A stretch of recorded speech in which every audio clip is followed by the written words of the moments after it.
Hey guys, what's up? Welcome to the beginner level for building and sculpting abdominal muscles program. While not everyone is genetically able to build a six-pack or an eight-pack, many of us are able to, and so for the abs program, on top of eventually building a six or an eight-pack, goals include building foundational core strength, getting familiar with these exercises, and then eventually being able to move on to more advanced exercises that will reap more benefit.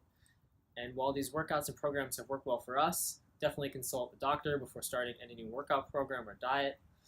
With that being said, some positives for including these programs and workouts into your life could include increased levels of confidence, increased self-esteem, and possibly compliments from random strangers.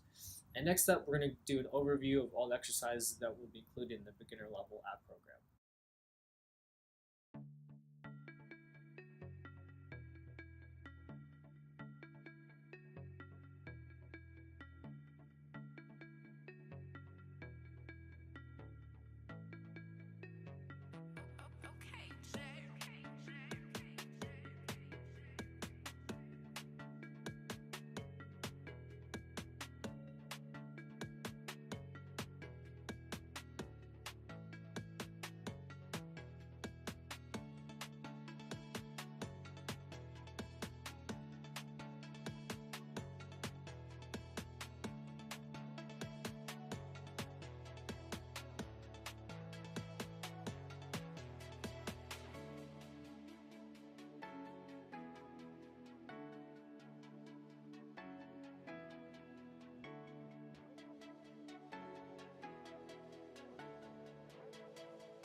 What's up, guys? That was an overview of the 8 exercises for the beginner level ab program, which include the regular style crunch, the bicycle crunch, the full leg extension crunch, the oblique crunch, the leg lifts, the V-ups, Russian twists, and plank. For an in-depth explanation for any of these exercises, please look for the links below. Don't forget to include nutrition for best results for the ab program, and nutritional information can be found in our nutritional video playlists. Any questions or comments, please leave them in the comment section below. And please like, subscribe, and share. So that's it for the ab program.